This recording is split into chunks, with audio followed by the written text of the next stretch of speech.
Welcome to Life Lessons from the Srimad Bhagavatam. This is Sri Prahlad here. I am in New York City, and we are about to begin a discussion on the 88th chapter of the 10th canto of Srimad Bhagavatam. A very interesting and famous story. Let's see. Get this a bit better centered. Yeah, very interesting and famous story of Vṛkāsura. Vṛkāsura was a devotee of Lord Shiva. And the story comes in this 10th canto discussion of Krishna's pastimes. So it's an interesting context in which that story arises, and we will discuss that going forward. Just let me chant a few verses to invoke the blessings of Srimad Bhagavatam as you arrive, and then we'll get into our discussion. Srimad Bhagavatam Canto 12, Chapter 13, Verse 15. Sarva Vedanta Saram Hi Shri Bhagavatam Ishyate Tadrasamrita Triptasya Nanyatra Syad Rati Kvachid. Srimad Bhagavatam is declared to be the essence of all Vedanta philosophy. One who has felt satisfaction from its nectarian mellow will never be attracted to other literature. I feel like I keep going out of focus here, so I'm not sure what that's about. Maybe bring the camera forward a little.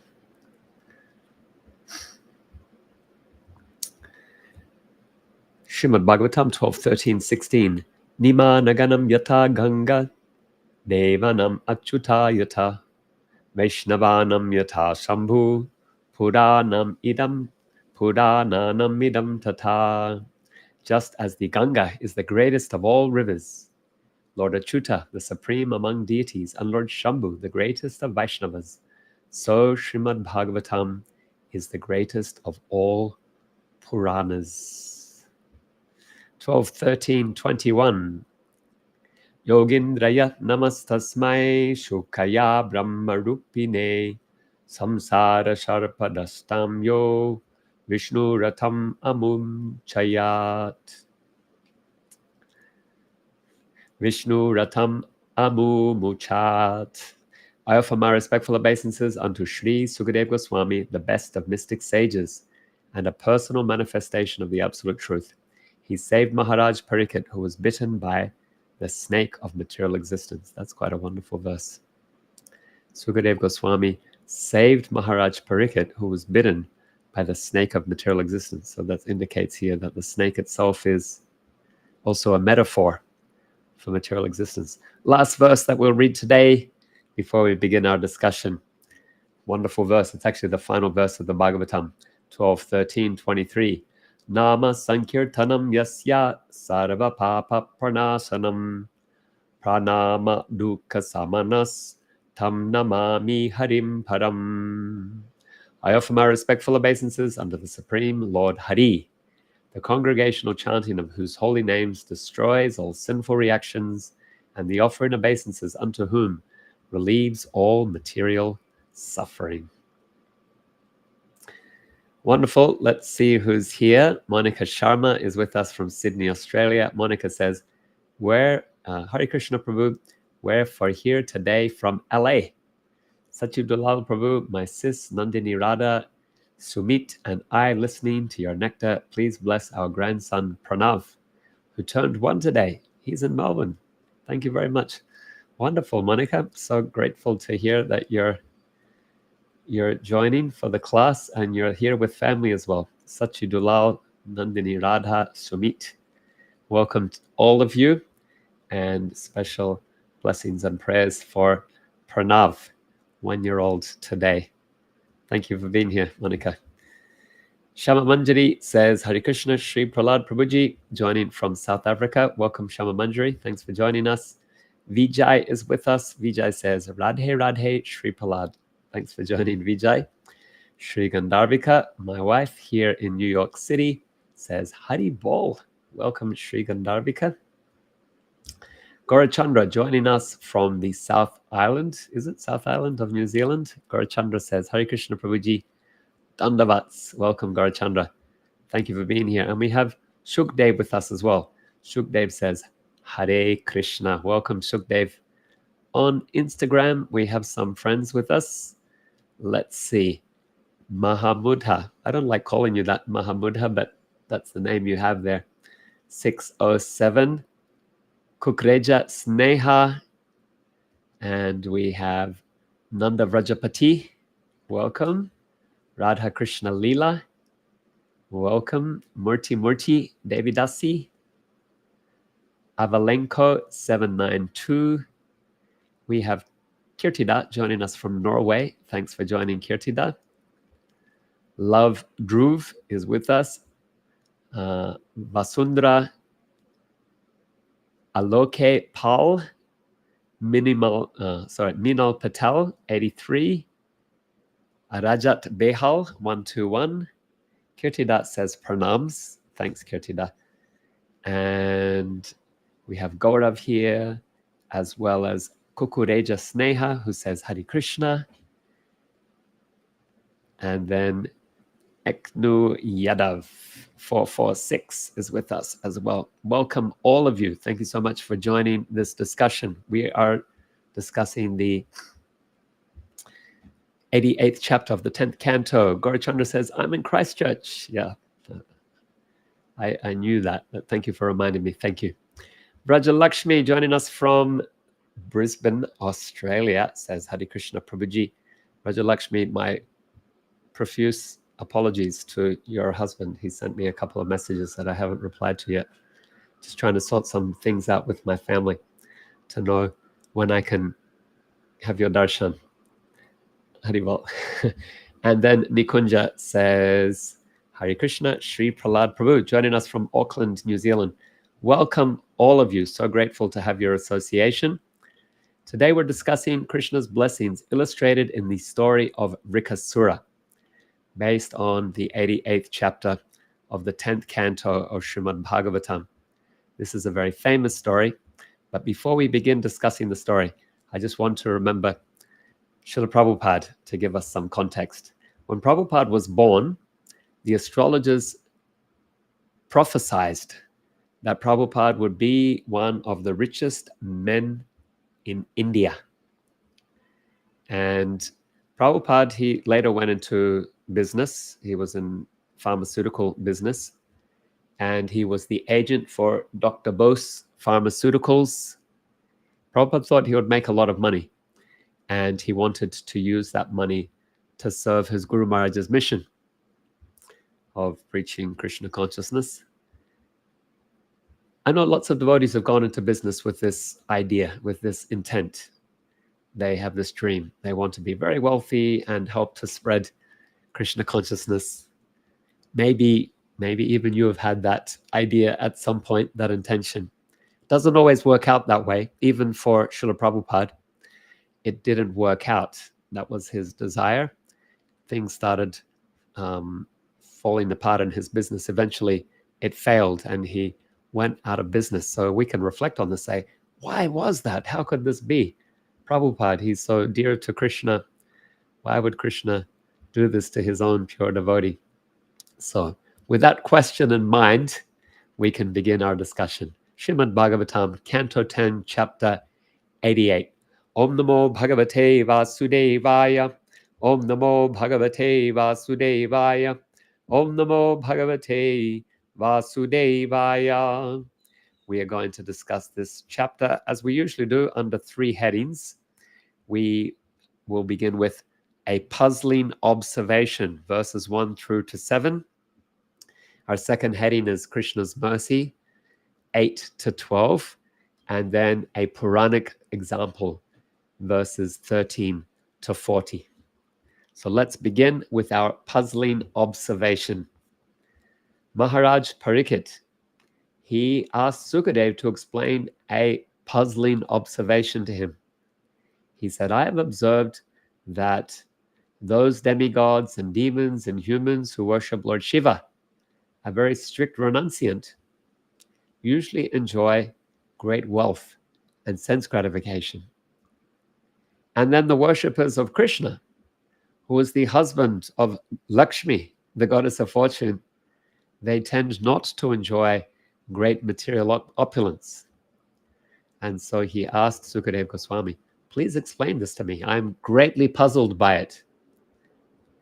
He said, and this is very interesting how he says this, the results obtained by the worshippers of these two lords of opposite character are contradictory to what you would expect.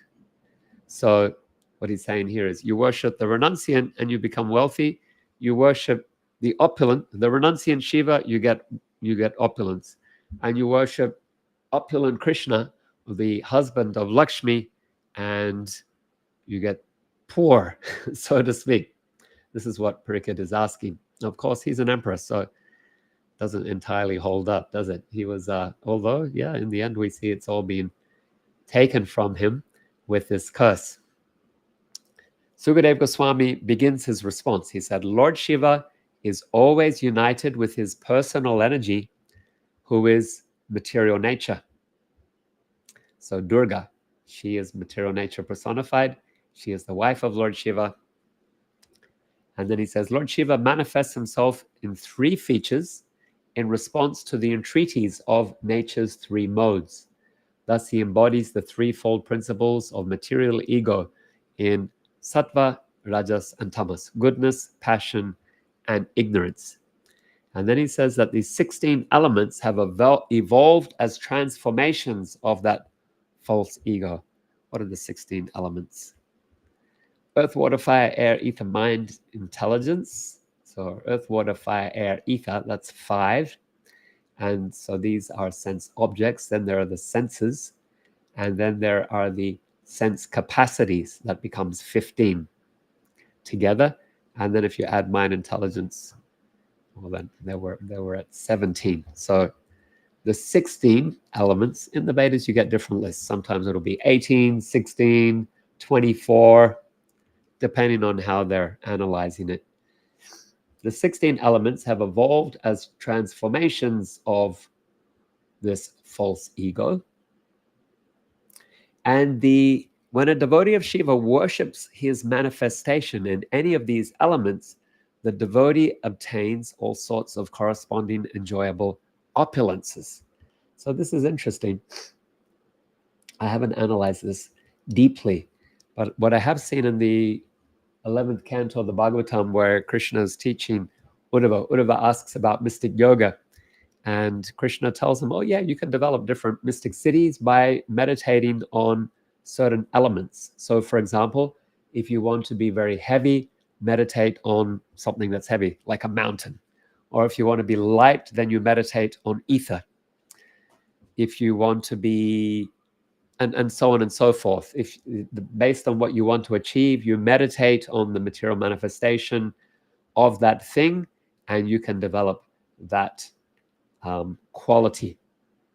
And so this is what Sukadeva Goswami is saying. You meditate on the material energy, and then you can achieve that material result. So then he says Krishna doesn't have any connection with the material modes. He's the Supreme Personality of Godhead, the all-seeing, eternal witness.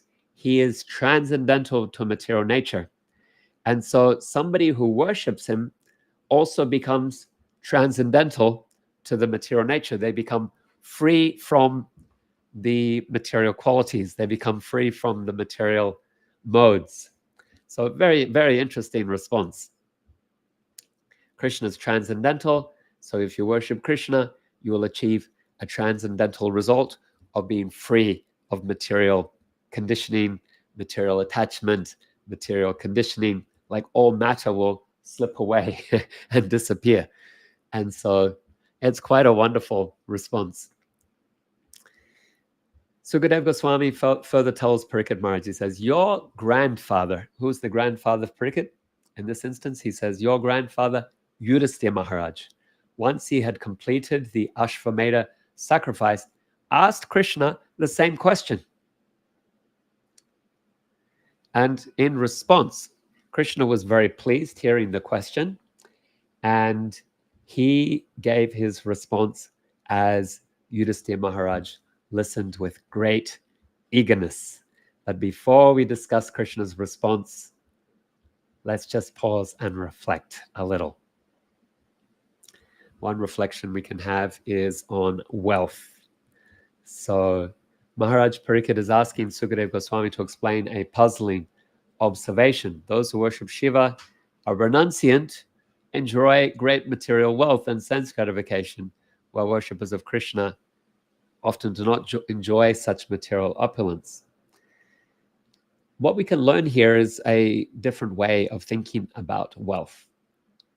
Maharaj Parikit's his observation and Sukadeva Goswami's response specifically says Krishna is transcendental to the material nature. And so the wealth of the Vaishnava is not material opulence, but their liberation from material attachments. Worshippers of Shiva or other demigods, they may gain temporary material benefits, but they're bound by the limitations and fluctuations of the material world.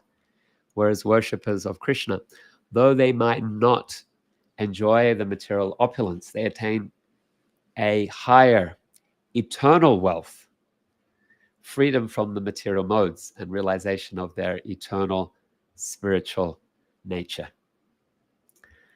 So that's quite wonderful. We redefine wealth, and then we say, yes, the Vaishnava who loses everything is in fact more wealthy because they're achieving something much greater, something permanent, liberation from the material condition.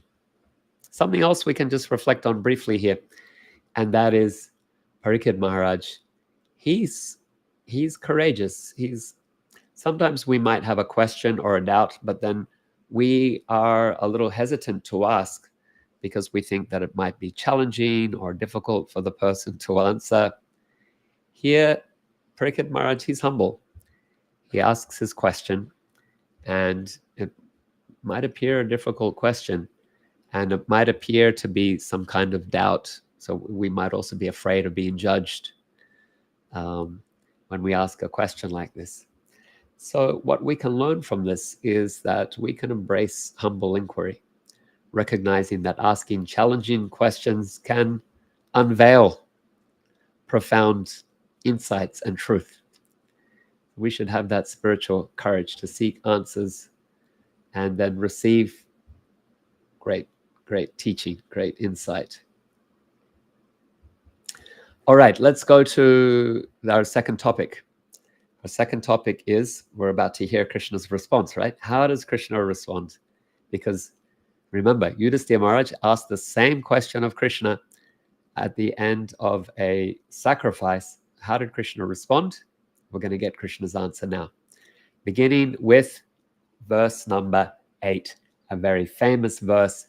Shri Bhagavanu Vacha Yasyaham Anugrihnami Harishye Taddanam Shanai Tato Danam Tyajantyasha Svagnya Dukha Dukhitam. Krishna says, if I especially favor someone, I gradually deprive them of their wealth. Then the relatives and friends of such a poverty-stricken person abandon them. In this way, they suffer one distress after another. Why does Krishna do this to his own devotees? So at the beginning of the class, I told Prabhupada's story, how when he was born, there was a prophecy that he would one day be one of the wealthiest people in all of India. And he thought that meant he would be wealthy in business. And as his business started to collapse, he was meditating on this verse a lot. And it actually gave him great solace. He realized, Krishna is being merciful to me. Krishna is being kind. He's showing me his favor. I'll read it again. Might be scary for some of us. If I especially favor someone, I gradually deprive them of their wealth. Then the relatives and friends of such a poverty-stricken person abandon them. In this way, they suffer one distress after another. A little bit surprising. We don't talk about this very much. We say that everything is all auspicious in the life of a devotee. Krishna, so then why would Krishna do this? He explains. When he becomes frustrated in his attempts to make money and instead befriends my devotees, I bestow special mercy upon that person. A person who thus becomes sober fully realizes the Absolute as the highest truth, the most subtle and perfect manifestation of spirit, transcendental existence without end. In this way, realizing that the supreme truth is the foundation of their own existence, a person is freed from the cycle of material life.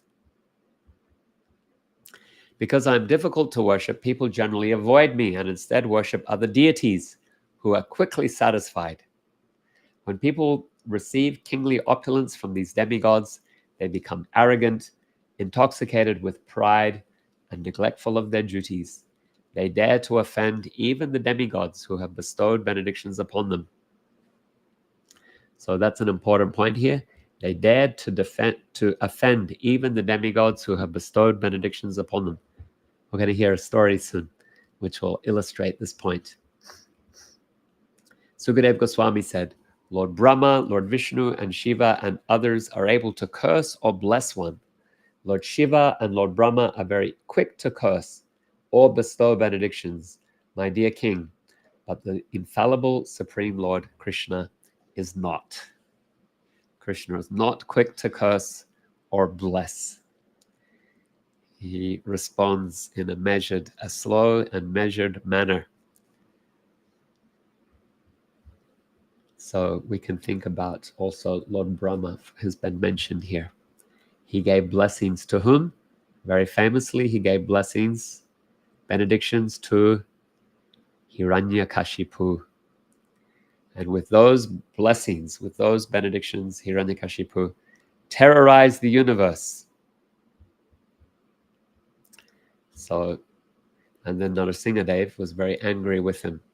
When Narasimhadev delivered Prahlad Maharaj, he growled at Brahma. Brahma came forward to offer prayers, and Narasimhadev said, don't give benedictions to the demons anymore.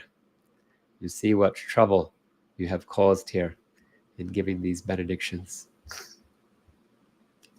So, Krishna doesn't do that. We can reflect further here. In our lives, we often equate blessings with material gain and comfort. Krishna's actions reveal that true blessings lie in spiritual awakening. When a person is deprived of their material security and turns to Krishna and befriends the devotees, they receive a higher mercy. And so from this, we can be reminded that hardship and loss can also be an opportunity for spiritual growth. Instead of lamenting our material setbacks, we can say, this is Krishna's divine intervention, guiding me towards some deeper insight and realization. And we are also cautioned here about worshipping demigods for quick material gains. Such blessings can lead to arrogance and neglect of duty, and this can result in our spiritual decline or degradation. So Krishna has our best interests at heart. Having said all of this, it doesn't mean that devotees are not also sometimes given opulence by Krishna. Maharaj Ambarish, he had great opulence. Sudama Vipra, Krishna gave him great opulence. So it's not that devotees are also always necessarily poverty-stricken. It just depends on what is best for a particular soul. What is best for a particular devotee, Krishna reciprocates accordingly. If opulence will be good for that devotee, they will give opulence. If some difficulty is good for the development and growth of that devotee, Krishna will arrange that difficulty. Krishna is always acting in the best interest of the devotee. And his point here is that in the case of demigods, that's not necessarily so. they may fulfill the benedictions that they are asked for, and it is not beneficial to that person who receives that benediction. So here's the Puranic example, verses 13 to 40. Krishna tells the story. Once a demon named Vrika asked Narada, which god will most quickly be pleased? And Narada told him, Lord Shiva, he's Ashutosh. Very quickly pleased, very quickly upset, very quickly angered. And so Vṛkāsura, he went to Kedarnath and began worshipping Lord Shiva. His worship was quite ghastly. He was offering pieces of his own flesh as oblations into the fire. But Lord Shiva did not appear. And so in desperation, Vrika ultimately decided to offer his head into the sacrificial fire. And as he was about to sever his head, that it will land in the fire, Lord Shiva appeared from the fire and stopped him. And he said to Vrika, choose any boon you wish for. And Vrika said, may death come to whomever I touch upon the head with my hand.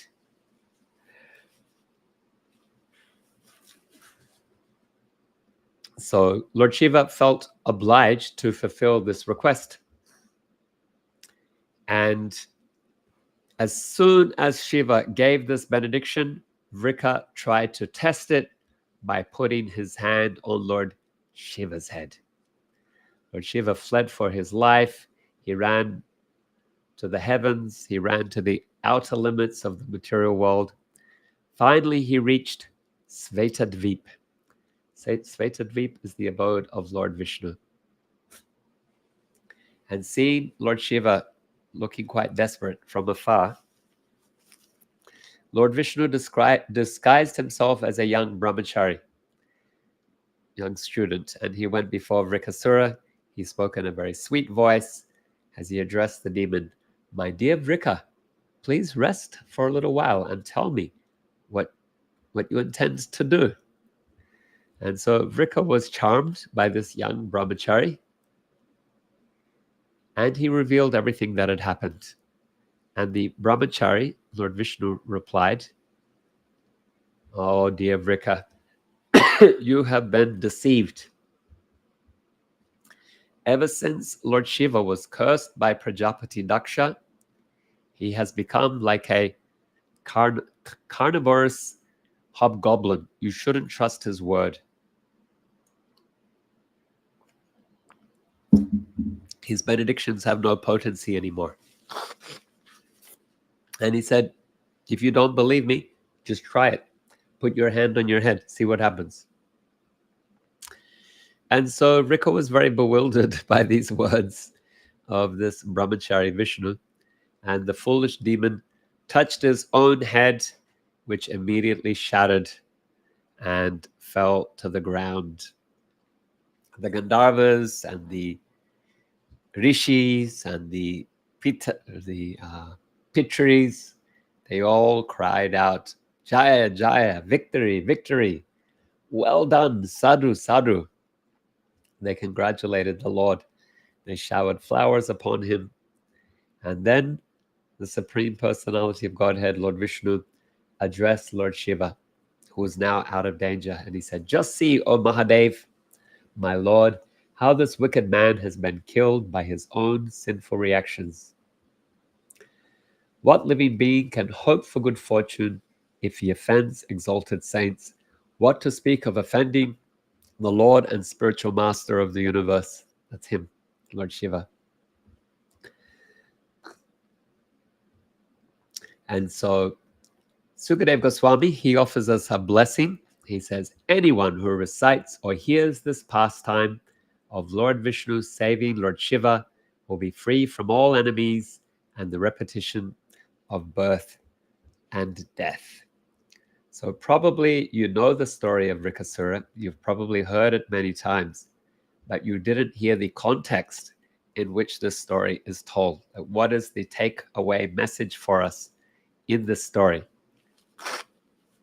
When we read the story in context in the Bhagavatam, it's illustrating a philosophical point that the worshippers of the demigods are materialistic and they don't really care for the deity whom they worship. They're just transactionally engaged in some kind of puja to get some material reward. The demigod, for their part, gives what the worshipper asks without actually considering what is best for them.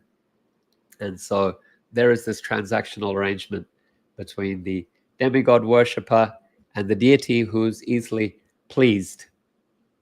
In Krishna's case, it's different. He's looking to see what is in the best interest of the person. So while Lord Shiva, out of his compassionate nature, grants boons quickly, his blessings can be harmful to the recipient, as is the case with Vṛkāsura. Vṛkāsura's requested a destructive boon that led to his own downfall,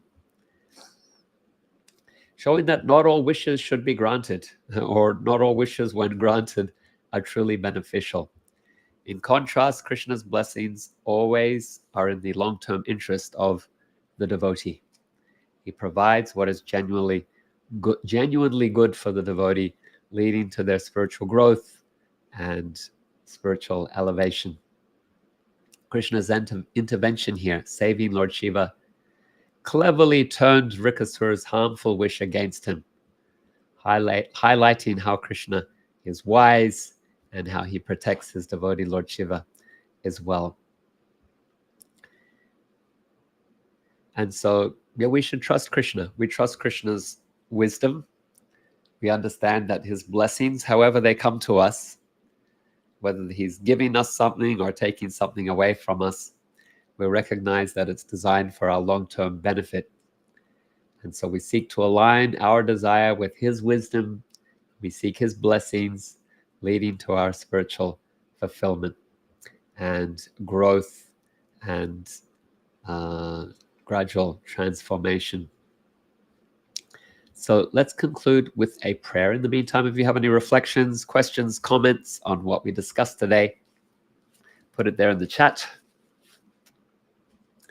and we can discuss further as well. Yeah, if you're on Instagram, like Mary Manju. Yeah, okay, so we have some comments on Insta as well. Feel free to share those questions. I'm just going to recite a prayer that summarizes our discussion, and then we'll come back to your comments and questions. Beloved Krishna, O divine guardian of our souls, guide us beyond the mirage of material wealth, where true opulence lies not in gold or pleasure, but in the awakening of our pure love. You strip away the veils of illusion, teaching us that in the barren fields of material loss, the seeds of wisdom and spiritual growth are sown. May we see hardship not as a curse, but as a sacred pathway to your boundless mercy and grace. O Krishna, your blessings are eternal, wise, and pure, guiding us toward the ultimate realization of you. Let us trust in your divine wisdom, aligning our desires with your transcendental will, knowing that in your love we are eternally safeguarded.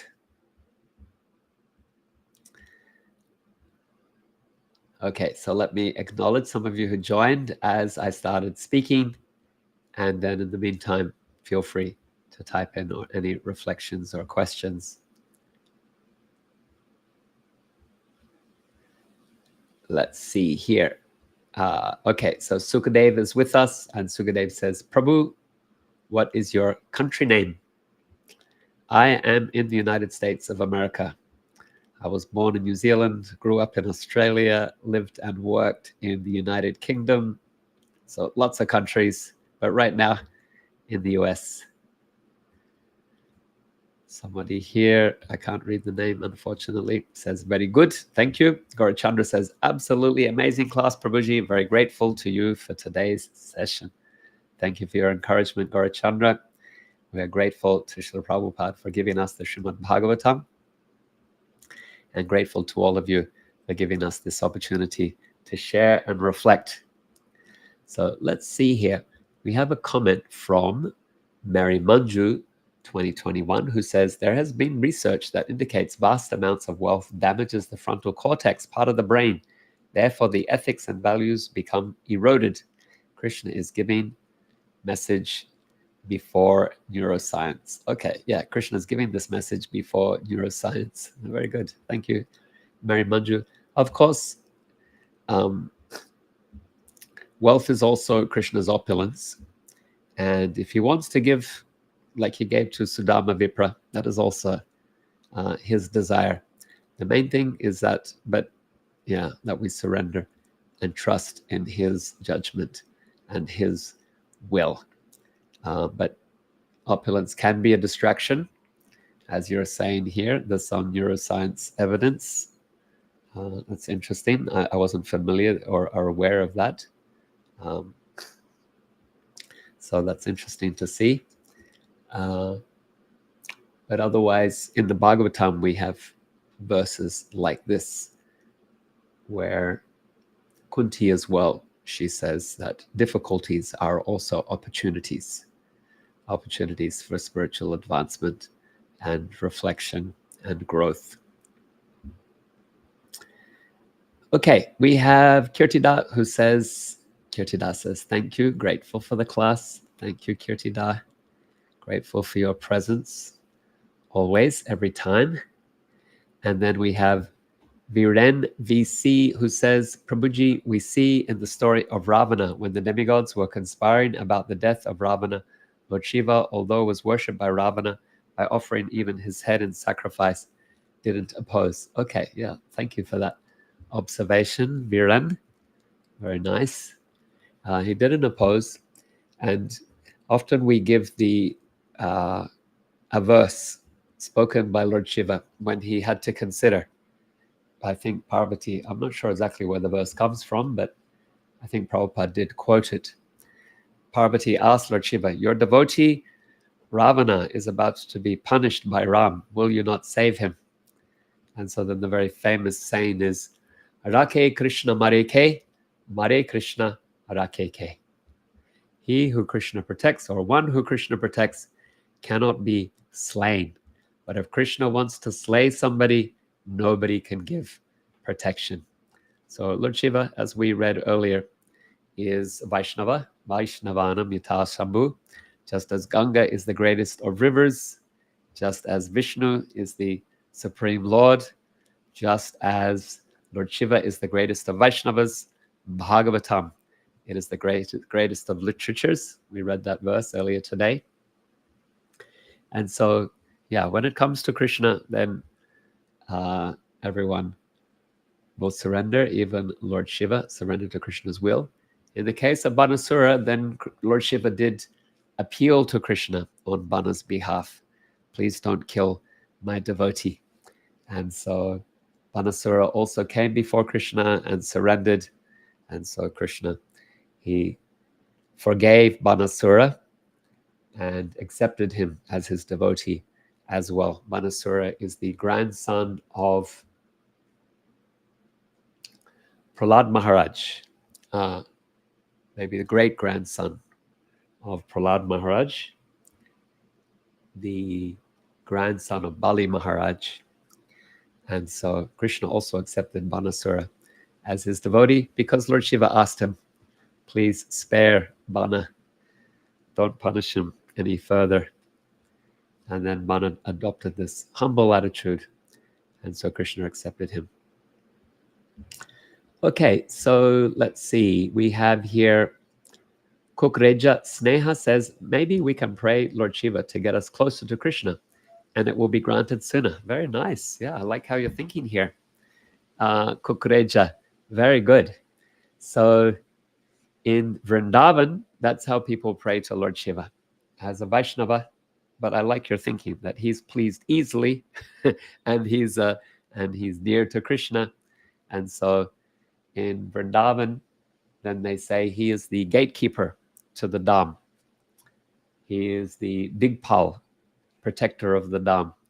And so people who want to gain entry into Vrindavan, they take permission from Lord Shiva. They seek his grace. Particularly those who want to enter into Madhurya Ras, into Krishna's pastimes with the gopis, and they want to take blessings of Gopeshwar Mahadev, who is protecting the Ras Mandala. And Vishwanath Chakravarti Thakur, he prays, Vrindavana Manipate Jaya Soma Soma Mule Sanaka Sanandana Sanatana Nara Devya Gopeshwara Brajabilasi Yugangri Padme Prema Prayacha Nirupadi Namo Namaste. Obeisances to Gopeshwar Mahadev, who is the Vrindavana Manipate. He is the protector of Vrindavan. He wears the moon in his hair. Jaya Soma Soma Mule. Sanaka Sanandana Sanatana. He's honored. He's worshipped by great santas, great saints like Sanaka and Sanandana and Sanatana and Narada. And he says, O Gopeshwara, protector of the Rasa Mandala, Gopeshwara Brajabilasi Yugangri Padme, please grant me entrance. Please allow me to enter Sri Vrindavan Dham. So Kukreja, you are definitely onto something there. Well done. Then Viren says, the nature of boons by demigods, another incidence. The nature of boons by demigods means we stay in the material world, essentially. Unless we're approaching them as Vaishnavas, then we are asking for material benedictions. That means we are continuing our entanglement in the material nature.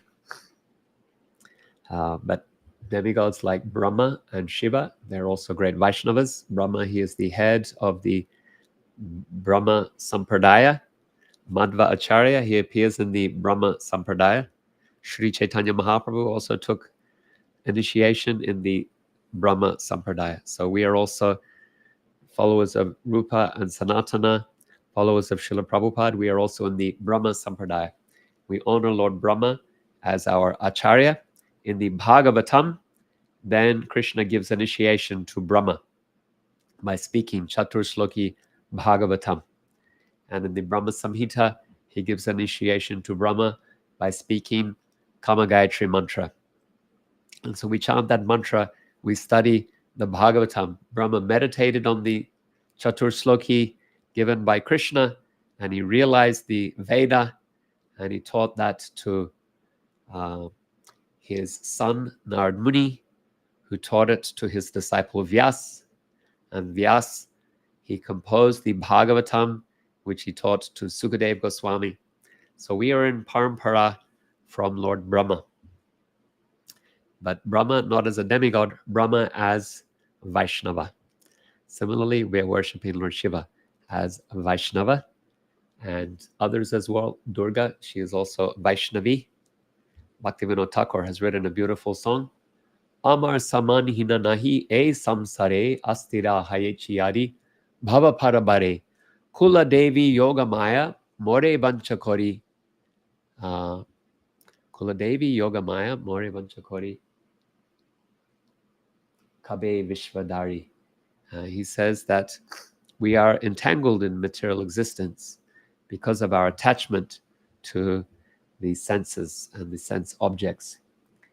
And he says, but those who are in the Vaishnava lines, they worship you as Yoga Maya. Maya who can arrange for yoga, reconnection with Krishna. And for those who receive that blessing from you, they can be freed from material existence. So yeah, in Bhagavatam, then Durga, she is also presented as Vaishnavi. She's standing before Vishnu. This is Vyasadev's vision in the first canto of the Bhagavatam. Durga is standing just not in front of Vishnu, but just to the side in his shadow. And she's looking down because of some shame that she bewilders the living entities in making them forget Krishna. So Vyas, he sees Vishnu and he sees Durga, who's in his shadow she's standing just behind him in his shadow, and she's feeling shame for bewildering the living entities, making them think, aham mameti, I am this body, I am matter. And so Vyasi understands he has to write Bhagavatam to help those souls not be distracted by Durga, who is in the shadow of Vishnu, but for them to be sumukha, to turn and see the sun, to turn and see the light that is Vishnu, and to surrender in devotional service. And that is his purpose in writing Srimad Bhagavatam. Okay, so we have a comment here from my obeisances, I'm going to say Maha. I have a Maha says, please forgive my name. I will change it immediately. Should we also be losing people as a form of opulence that Krishna takes away for the good of our spiritual life? Should we also see losing people as a form of opulence that Krishna takes away? Yeah, so thank you. I will call you Maha. You can keep your name as you wish, but I will call you Maha. So when we lose people, could that also be Krishna blessing us indirectly? So Maha, we should be,